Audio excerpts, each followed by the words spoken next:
Hello, and welcome to another edition of Storytelling on Orchard Street. I'm your host, Pete Salamita. In the studio is Cheryl J. Fish. Cheryl is a poet, a fiction writer, and an environmental humanities scholar. She is the author of multiple books, including her debut novel, Off the Yoga Mat, the story of three characters coming of middle age, and was published by Livingston Press /UWA in October 2022. She is a professor of English at BMCC City University of New York, a single mom, and loves to travel. Welcome to the studio, Cheryl. Thanks for having me, Pete. Yes. So we never officially met, really, I don't think. Did we? Yeah, I saw you at some of the readings. Yeah, I saw you, yeah, but I don't remember if we had a chance. Hi. Okay, right. yeah, but we didn't have a lot of time to talk. No, we didn't. Right. So, obviously, it's called Storytelling on Orchard Street, and it could be storytelling of different types. In this case, it's, you've done poetry, but it's going to be, we're going to talk about some novels that you wrote and other creative output that you do. But first, I'd like to set it up where the audience gets to know my guest. So, you're a New York writer in a sense. So this is one of the things you gave me, and I'd like to talk about that. New York writer in sensibility, tone, and approach. And I guess you're saying that because you were born and raised in New York City? Yes, I grew up in Flushing, Queens. Okay. I actually was born in the Bronx, and then I've lived in Lower Manhattan for quite a long time. Okay. Where in Lower Manhattan? Tribeca. Okay. All right.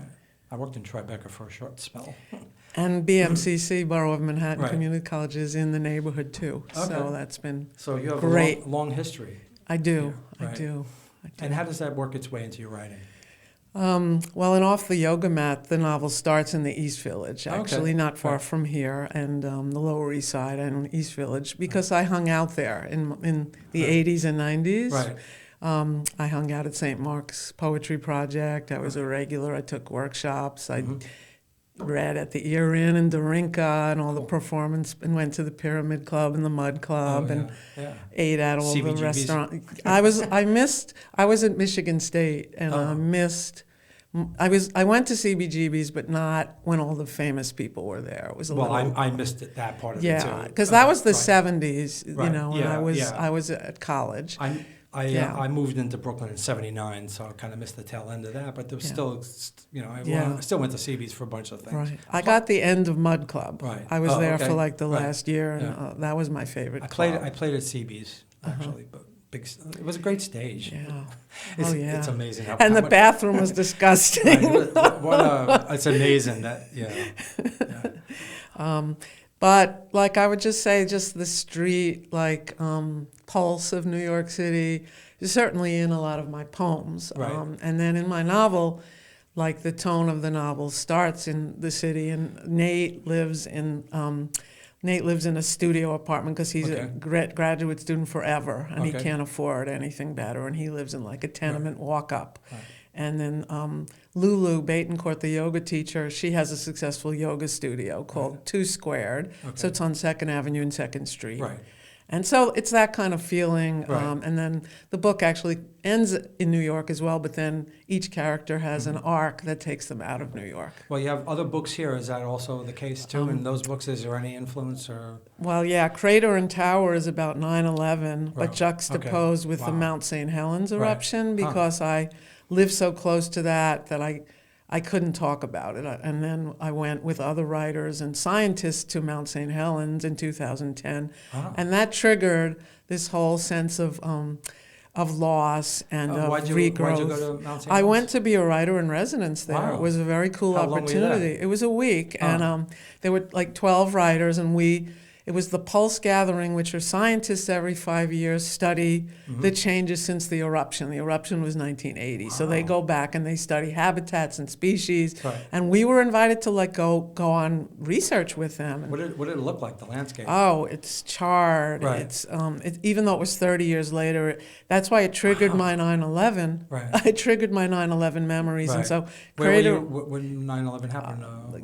I don't like to talk about Okay, it, even yeah, though I it's get it. been. I lived lived right Right. there. I Okay, was so- evacuated. okay. I saw it happen. My That's son right. was in daycare. Right. And then I have some physical I'm sorry. respects Right. of it. I'm Yeah. in the No, I I'm can in the imagine. program. Right. I can imagine it's a Yeah. very difficult topic. It is a difficult topic, but the great thing was this poetry book. I got research grants to go look at, look at the Mount St. Helens habitat and the, and the indigenous peoples from that area and the material culture of Mount St. Helens eruption and the people that lived there. And so somehow putting 9/11 together with Mount St. Helens, Right. and I found commonality. But the bad thing is that book has gone out of print, but it is going to be republished Okay. in a new form Right. by Shanti Arts, which is my publisher for The Sauna is Full of Maids. So that book is influenced by Finland and by Right. the sauna experience, and it's pronounced sauna. We say sauna, but okay. it's actually sauna I is did the not know proper that. pronunciation. Right. And I was a Fulbright professor in Finland, and I kept coming back because I just enjoyed it so much. And so part of the novel Off the Yoga Mat is set You also. went almost right into my next suggestion with that. So, I was going to ask you about Finland and travel. You say you travel a lot, so that's interesting. So, remind me, did you say why you were in Finland? I was a Fulbright professor. Okay, all right. So I taught University of Tampere, and my son was 7, so he went to second grade in And how Finland. long were you there? How long were you It was there? just one semester, Okay. but it had a big impact on me, and Right. I made friends. And Did you not want to go back, or was what happened? Oh, I had to go back. A Fulbright is just a short-term Right. grant. I had to go back to BMCC. And Right. I my get son it. had to go See, back to I understand. elementary school. Right. Right. But it was a wonderful, life-changing Right. experience. Was that the only time you did that type of thing? Um, Being a professor somewhere else? It's the longest. I've been a guest professor and a lecturer Uh-huh. in Germany, France. Okay. I've gone back to Finland. I've given like short collaborative seminars. Right. I did that right before the pandemic. It And- was fantastic. And when you went to these places, was that the first time you were in those, countries? Some yes, some no. Right. No, I've been to them before, but it was the first time that I was. But you got paid to do it. No, when you're a Fulbright, you're not allowed to take pay from any other schools, but they Right. pay your expenses. But then, That's what I mean. You got your expenses paid, so you Yeah. got to see another country. yeah, and then the other times when I went back, there really sometimes there was grant money, but not always. Did you notice any difference in the way the students responded to you? Oh yeah, it was a great, very different experience because first of all, I had students from not only Finland, but they have a program in Europe called Erasmus. So all European students can take courses in other countries. So Okay.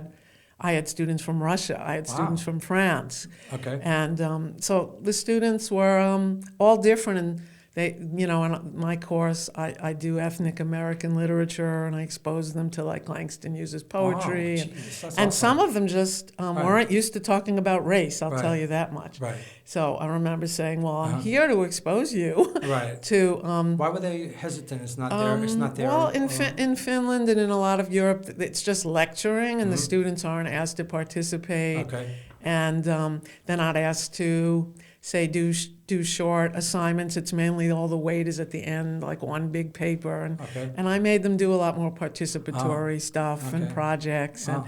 I mean that's what Fulbright's about. It's about Okay. Americans teaching abroad and bringing our methods. Right. And the same thing, Europeans Sure, and right. people from all over the world can come to the U.S. Right. Of course. So it's sort of an exchange, but it's not literally I exchange with another person, Right. but it's teaching and studying abroad, and it's a wonderful it's a wonderful experience and Do opportunity. you look to do something like that again? Or no? The application is daunting. Oh. I've thought about it, but Right. the application is huge and If you takes could a long go time. anywhere, where would you go?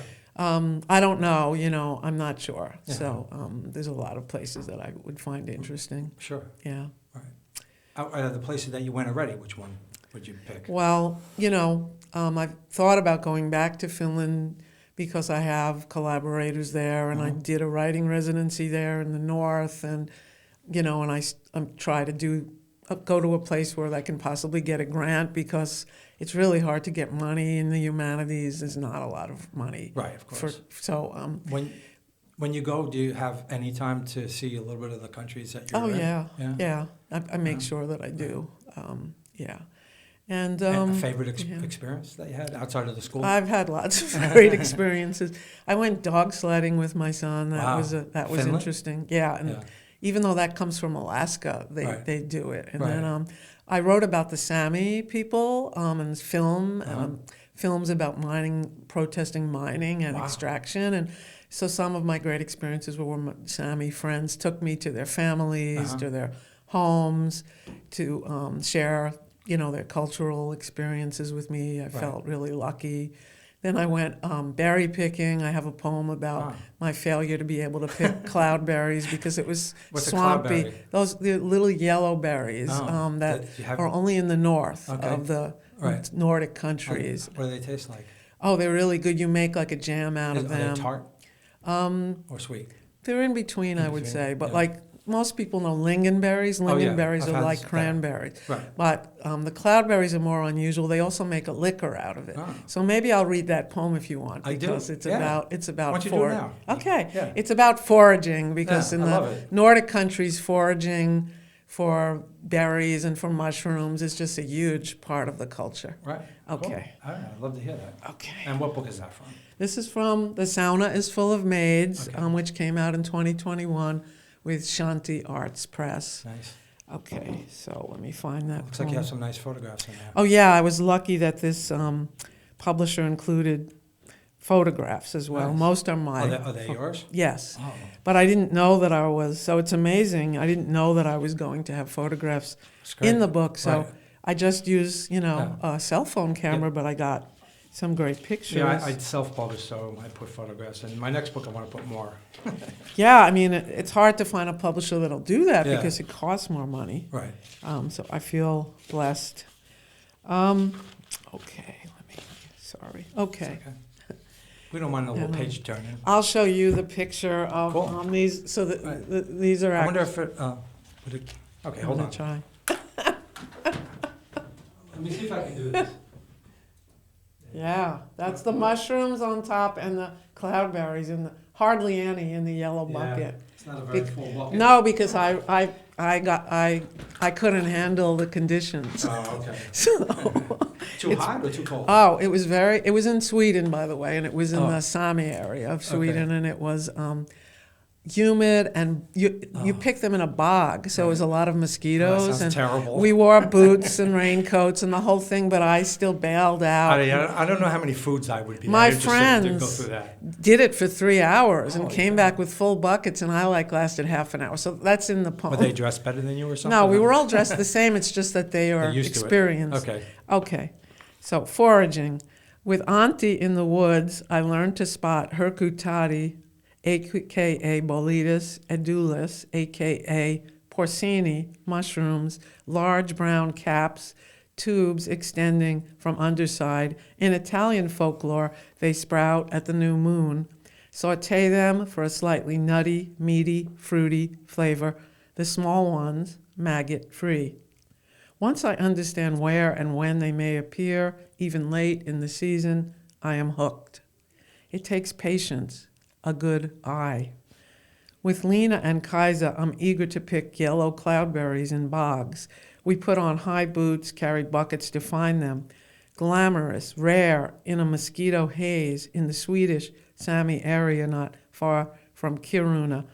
Rubus, Camaris, grown in wild alpine, Arctic tundra, boreal forest. Every man's land means Norwegians can drive over, grab a prime spot, and they do.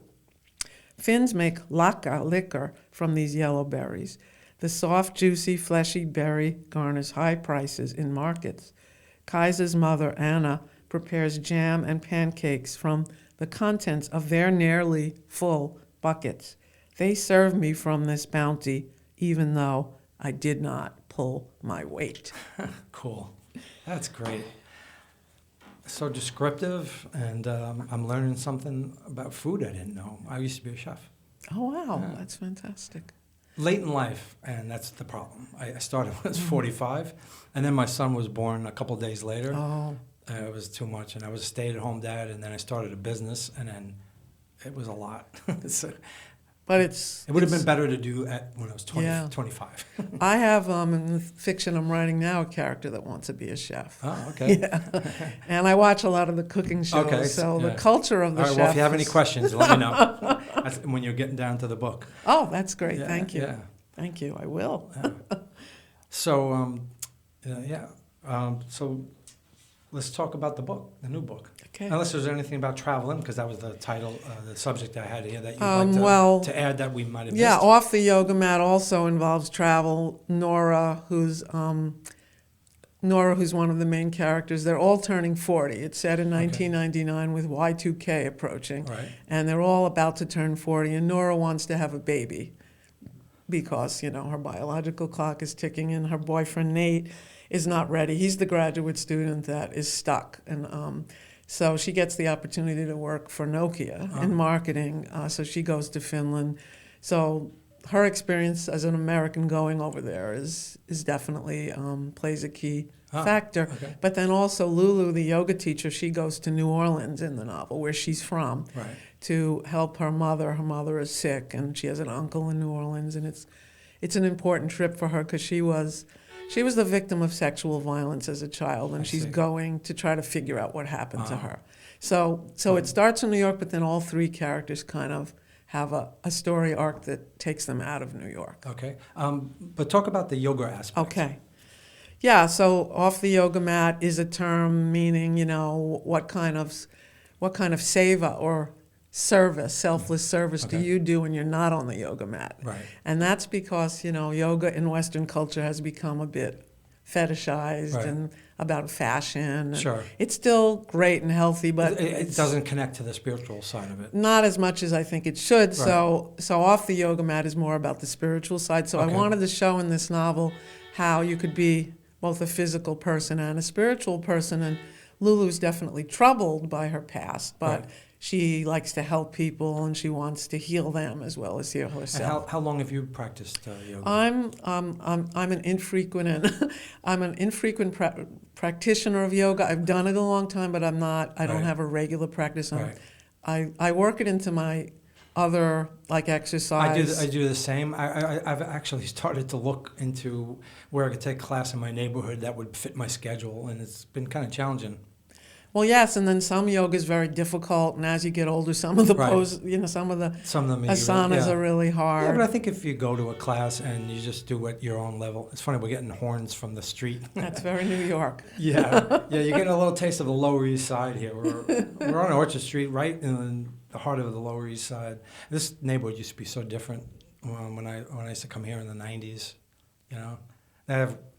Across the street, there's a pizzeria that is, my nephew said, there's this new pizzeria they're talking about maybe being the best in the world. I'm like, what? And he goes, yeah, and he sent me the link to it, and it's literally across the street. Wow, did you try it? No, I think it's really expensive. Oh. And it's hard to get in. It's like the hot restaurant. I hate that. Yeah, anyway, it just made me think of that, and the horns and the Lower East Side. Yeah. So my mother did yoga when I was, with a TV yogi, and I remember that. And in the novel, Lulu's mother did that. And then my sister's a yoga teacher. A TV yogi, huh? Yeah, and then my sister is a yoga teacher. And then I've... do they still live near you? Or my sister lives in Westchester. My mother's in Florida now. Oh, okay. But, I just kind of grew up with yoga, and I've done it on and off. Right. And, and I certainly think it can help you in a lot of ways. But then, on the other hand, it's become, it's a bit, it's a bit much from its Eastern roots. Right, you're not going to go to a hot yoga class, I guess. No, I mean, I'm not, but I know people that have gone, and some like it and some hate it. Okay. Yeah. So I'm excited to hear something from the book. So okay. Why don't we kick off with that? I will. So the book is narrated in third person by each of the three main characters, Nate, Lulu, and Nora. Is that in sections, or is it like... In sections. In sections. And it goes back and forth between the three of them. Okay. So I thought that I'd read a little bit from all three so you would get a sense of the voice. Okay, that sounds good. They're all different voices, but they're all interconnected. Are they based on people you know, or have met, or no? They're all a little bit based on someone and also a little bit of myself, but then they're also made up. Okay. So fair enough. Okay. So January 1999, Chapter 1, Inflexible, Nate. When others achieve success, how does that diminish you? Nathaniel Dart didn't care to consider this question from a talk radio host. He was about to leave the apartment with a spasm in his back. His friend Gil and his girlfriend Nora finally convinced him to take a trial yoga class in a studio a few blocks away. As he shuffled down 2nd Avenue, the success of others gnawed at him.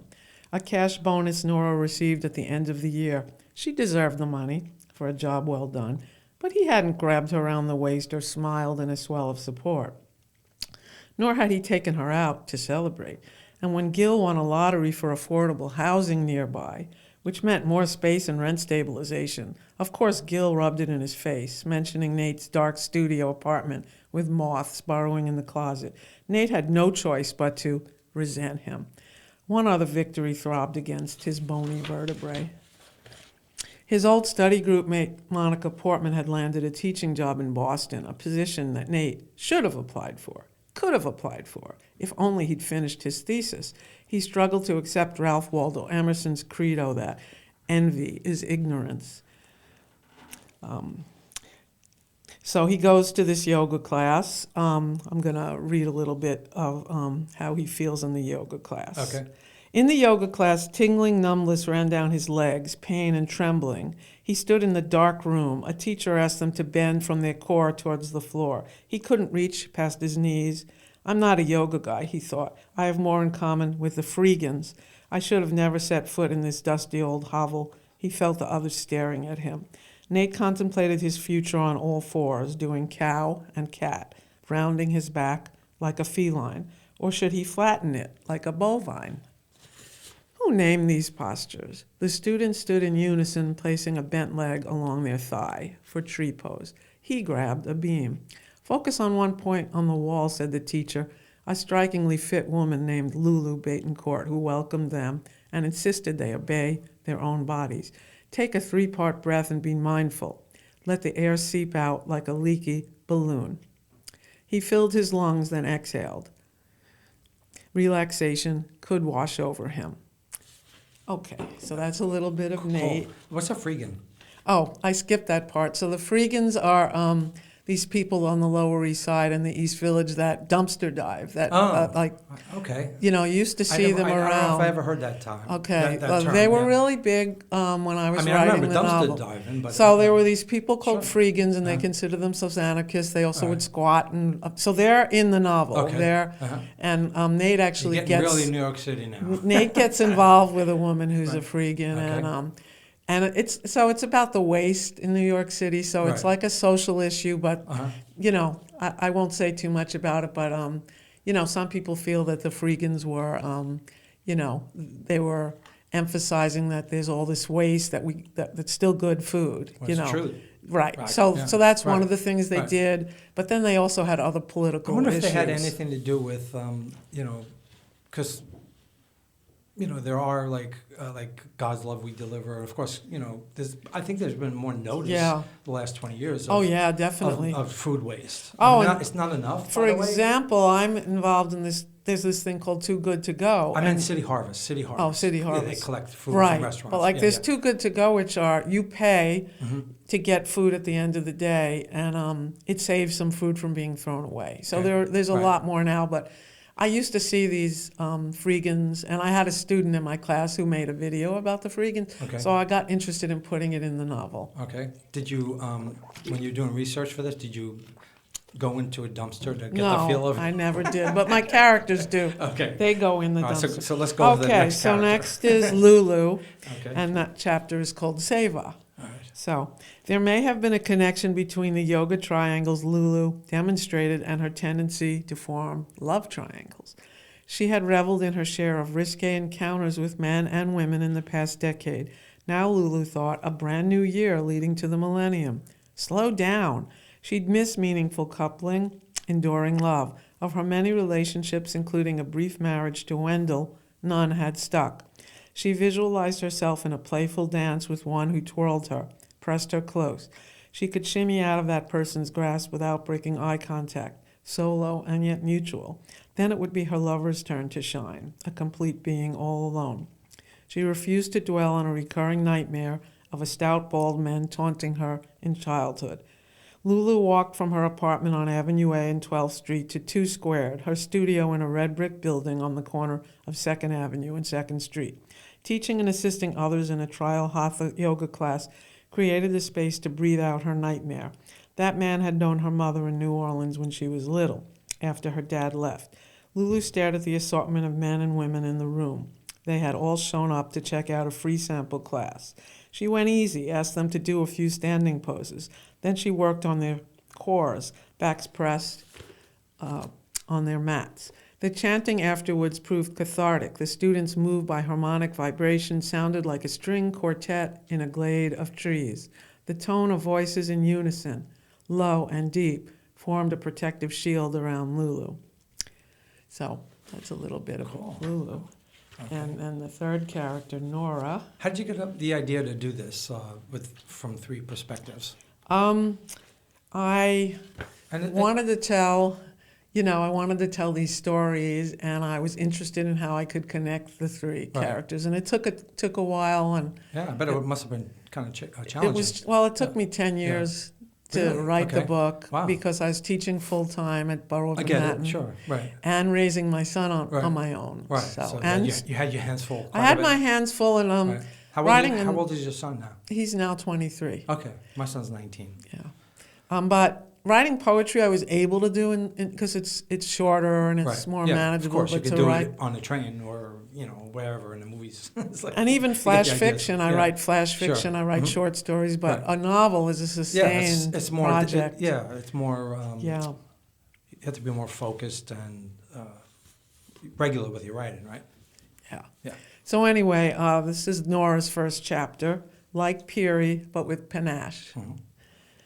Nora Jane Lester hunched over her desk, crafting biographies of cars for her firm, Seconor's client, a car dealership. She had been asked to turn cars into characters, make them seem like beloved friends.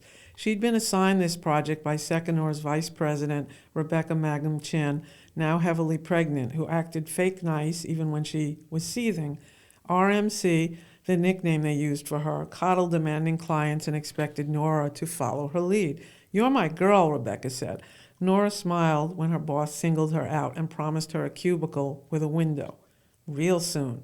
Fueled on caffeine and self-loathing, Nora wondered what to do about Nate. Far from perfect, but she knew him. 40th birthday approaching signaled to her monkey mind. Go out there and find a grown-up partner. With any luck, she'd get a shot at becoming a wise, permissive parent. One recent night with Nate, a small gray moth flew out of the dark enclosure of his closet. It fluttered its gossamer wings in place and reminded her of time eaten away. "My eggs are drying out," she said, a stupid statement in hindsight, like hitting a panic button. I don't want to gather dust like those books." She surveyed rows bound to each other and bracketed sagging shelves above Nate's bed, next to his collection of vintage radios. Each time she slept over, she anticipated a cave-in. Nora envisioned Nate reclining on the open sea of his future, lighting up doobies, obsessing over Galapagos birds and bugs, reading, clutching his back. When she got bored of working on cars and considering how to break it off with Nate, Nora skimmed a book about attracting a beau who'd stick to your ribs, the dating equivalent of oatmeal. I like that. Yeah. So she gets the chance to go to Finland. She finds like this memo that they need someone to go work at Nokia for a few months, and she figures out a way for it to be her, and that way she gets to leave Nate. So pretty early in the book, I bring her to Finland. Got it. And it takes off from there. Right. Well, it's great. I love the setup of this book, and they're very interesting characters. So you said it took you about 10 years to write it. How long had you thought about writing a novel? Because you've, before that, had just written poetry books? No, I've written also short stories much my whole life. Oh, all right. I didn't. I got an MFA at Brooklyn. Right. I got an MFA in Brooklyn College, actually, in fiction. All right. And I wrote a novella and short stories for my dissertation, but I always kept writing poetry. I started writing poetry at 6. And when I was at Brooklyn College, I would also take tutorials with Joan Larkin, who is a poet is a well-known poet, and she taught there at the time. But I was technically in the fiction workshop, but I would do both, even though they didn't really sanction it at the time. Do you have plans for another novel? Writing something now that is probably a novella. Okay. So I would like to write another novel, but I feel like I can't control the shape of something. Right. Was it a good experience? I mean, was it hard because being 10 years, was that harder for you, or was that easier? In other words, looking back at it, like if you were thinking about writing another book, did that long period of time make it feel like it was harder to do? Yeah, it felt really hard because I got to the point where I didn't think it would ever. So I feel like in happen. the future, if you had more time and maybe it would come easier, maybe. I think the whole thing with a novel is you have to have the material to make it long enough. So, right. And I'm someone who, is not plot generated. I'm character driven. So I have characters, I have situations, and then the plot comes out of that. Right.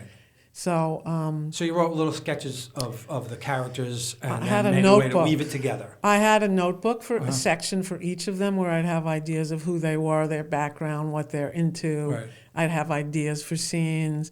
If I look back on my journals, I would get ideas and I would just keep them. And then now I do a lot of generative writing. I love generative writing. Okay. So even if I'm working on a story, let's say, someone gives me prompts and then I create a scene using those prompts. And I find that it takes you into territory that you wouldn't have gone on your own. So I love generative writing. So, so with this, you had, when you first started, you already had the 3 characters.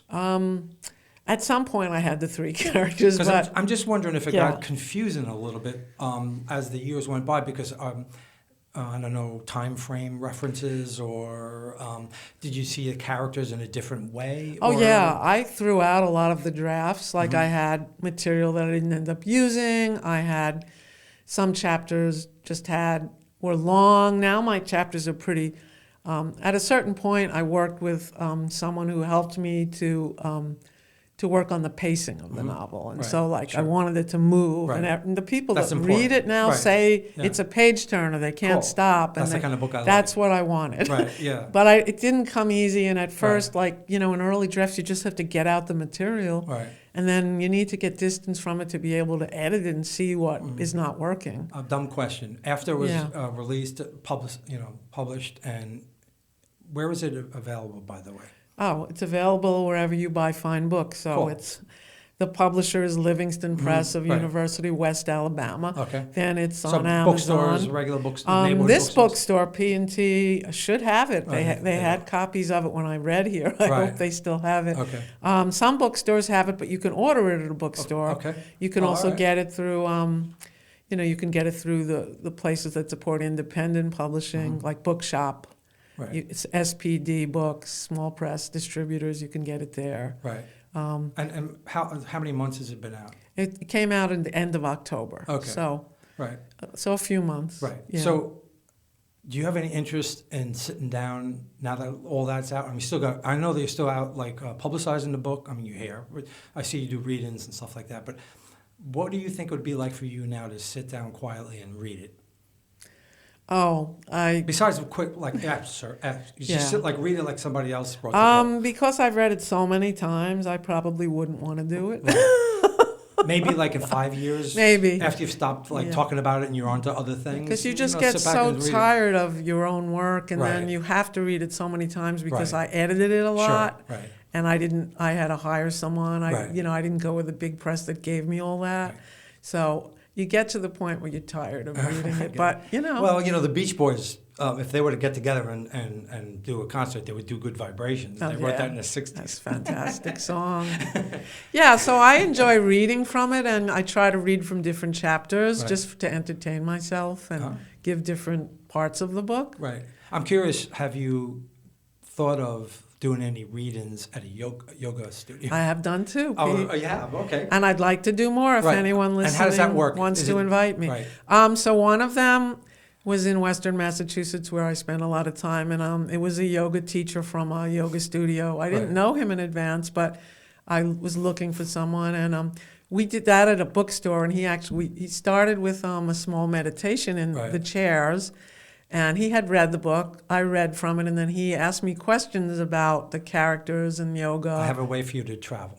Okay. So my sister is going to, I forget where in Mexico, but she's going to some fancy, expensive yoga retreat in Mexico. So maybe you could go to a yoga retreat and read. I would love to. Yes. But, you know, and then you could hang out at the retreat, get some, you know. Yeah, no, I would. And the second one I did was actually in a yoga studio with my sister, and she taught a short yoga class. I read from the book, then she asked me questions about the yoga scenes in the book and connected it to some of her philosophy. And then there were about 12 people there. Because I wonder if there's ever been a book like that, like a fictionalized, you know, character-driven book, but yoga is an integral part of it. They may have been, but you know, and I'm trying to reach more yoga teachers. I've reached out to some, but it's really hard to get attention. There's so many books and so many authors. In your mind, have there been other books like this with 3 characters, you know, separate like that? There's been other books with multiple narrators, but maybe not exactly in the way that I do it. But so there are books with more than 3 narrators. Right. So we're pretty far into the show already. So I want to make sure you get to talk about your other book that we haven't talked about yet. It's this one, right? Well, I did talk about it because it was the 9/11. And do you want to read from it or no? I maybe want to read another one from the Sauna. Why don't we do that? Only because the Crater and Tower book is unfortunately out of print. The publisher disappeared during the pandemic, and it's going to be redone. I'm excited about that, and I'm going to add some new poems in. So I'd like to read. A poem about the artist residency, where I wrote a lot of this book. Oh, sorry. I have a hard time finding the page.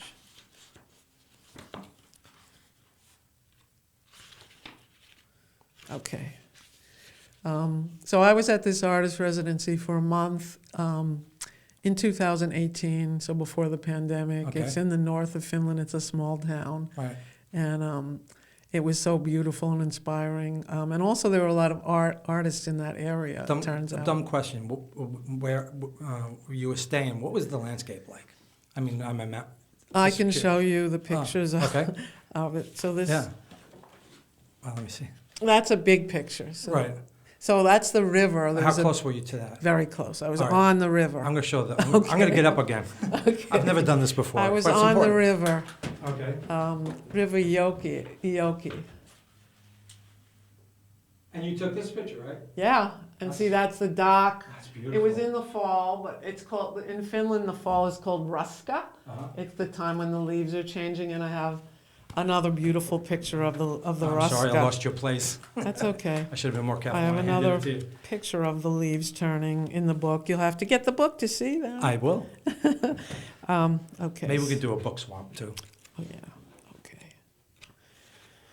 So you take nice pictures. Not everybody does. Yeah. Okay. So listeners, just know that when you buy her books, you'll not only be getting great writing, and you'll get a lot of nice photographs. That's a bonus. Yeah. And the photographs are explained in the back. Cool. The context for the photographs are... That's great. Yeah. Okay, so this is called Artist Residency at E. Okay. Along the E River, water's cold, but I swim anyway. Early September, rowboats waiting, shy. Sami artist Carola Gran carved these words on a sign along the river. My name is Nature. Please fuck me. Sauna, sculptor of bronze, founder of this residency, lives next door. She shows me where to pick lingonberries, bilberries, tart and small everywhere on low vines. In the center of E, it's spelled I, but it's pronounced E. Okay. So that's a visual thing when you see it. It's I, but it's pronounced E. The young man behind the counter at Orient Kebab and Pizza tells us in perfect Finnish he's an Iraqi Kurd, one of only a few in a small Finnish town. His family was gassed during the war with Iran. E is said to be a modification of a Sami word for a place to stay overnight.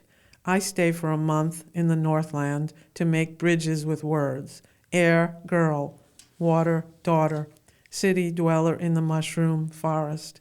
Sauna invites me to eat with them at the table in her yard. I have worked all alone for many years, she explained, serving salmon, potatoes, and salad. Her old friend B, whom she met when her husband abandoned her, is full of the drink. He calls me stupid in between rapid sneezes. He assumes I voted for Trump, and I cannot convince him otherwise. Sauna sculpts women in leaves, women with fish, graffitied women, women with feathers, women in treetops. Their faces shine. She offers rides to her friend, also named Sana, who doesn't own a car but drives a taxi at night. Survival is our name. Don't fuck with us. Nice. So what's the food like there? Did you like it? Yeah, well, I like fish. Okay, Fish is so it's fantastic. heavily fish, right? No, there's also a lot of meat. Right. There's also, it's cold and they can't grow a lot of locally. Right. Uh-huh. So a lot of it is expensive because Oh. it's exported. Right. But And it's cold like what? Three. It's cold a 75% lot, of the year. but climate change has made it warmer. course. And Right. like last summer, there were, even in Sweden in the north, there were fires. Well, climate change obviously is going to change how food and where food is grown. Yeah. So as the temperature rises and it goes further north, places that couldn't grow, things that used to have to be grown at a certain temperature further south are going to move up. They also have greenhouses, of course, like Iceland, where sure. I also like to go. They grow like things in greenhouses. Yeah. But it's interesting food, and it's gotten better since I've been going. And there's more ethnic food now, and there's the new Nordic cuisine is a big. Okay. So when I was in Inari, which is way north in Finland in the Sami area, I had What's a the wonderful. Sami, by the way? The Sami are the indigenous people of Norway, Sweden, Finland, and the Kola Peninsula of Russia. Okay. They used to be They're called the throughout Laps. all those countries, it's one. It's a small population, right, about but spread out. 300,000. Yeah, so they're the indigenous people, reindeer herders. Okay, I never heard that term before. Okay, Yeah. well that's so Oh, cool. yeah. So I've been researching and doing work on Sami film and photography and arts for like 13, 14 years. But now a lot of the Sami are doing work on themselves. Okay. So now I'm focusing more on my creative writing. Got it. Yeah. So You have a lot of thoughts and you have a lot to talk about. I do. You really do. I have It's a been lot to great. talk about. Yeah. I mean, like I said, I didn't really know you before you came on the show. So glad you came, and I'm getting to know you, and definitely want to check out your books. Do you mind if I read one before we go? No, please. Yeah. I usually like to throw one of A mine host should. It's called Solid Ground.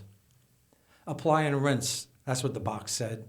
If only it was that easy. Life mistakes washed away like dying hair that's aging gray, but with no clear instructions laid out in a distinguishable way.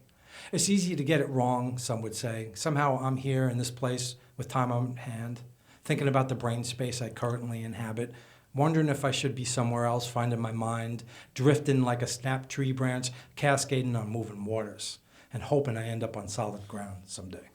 Lovely. Thanks. So, any closing thoughts you'd like to say?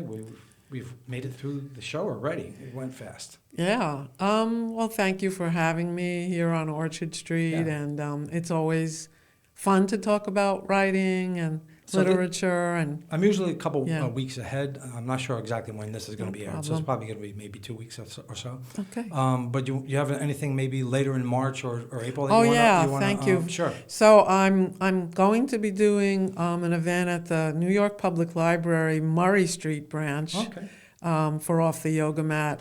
I think it's going to be, that library has like a book club. So I think it's going to be on Friday, March 31st. Okay. But That's good. yeah, so it's I forget the name of the branch of the library. It's on Murray Street in Tribeca. Okay. So look out for that. And I have a website, CherylJFish.com, which has more information on my... And any social media presence? Oh, yeah, I'm on Facebook, Instagram, and Twitter. You want to give your Instagram page Yeah, name? my Instagram is @CherylJoyFish. There we go. And My Facebook is Cheryl Joy Fish. Cheryl J, sorry, Yeah. Cheryl J Fish. I'm glad you just said that because I didn't get a chance to ask you what the J was for. Joy. So, but Cool. yeah. So I go by Cheryl J Fish. And you're full of joy, by the way. I am you full really of joy. are. Maybe you should make that your first name. I mean, things are hard, right? Life Right. is challenging, but we have to. Well, you just brought beauty and culture and all kinds of things out. Thank you. And talking about characters and yoga. This has been great. Thank you so much. Yeah, and thanks for being here. I'm going to play the theme song. My friend Fred Argenziano on guitar. I like it. Yes. Once again, Cheryl, thank you so much for being here. You've been listening to or watching Storytelling on Orchard Street in the podcast studio of P&T Knitwear. We're literally in a bookstore on Orchard Street, 180. That's why it's called Storytelling on Orchard Street. Thank you all for checking us out. And again, go check out Cheryl's wonderful books and try to catch her at a reading. And thank you for listening, and bye-bye.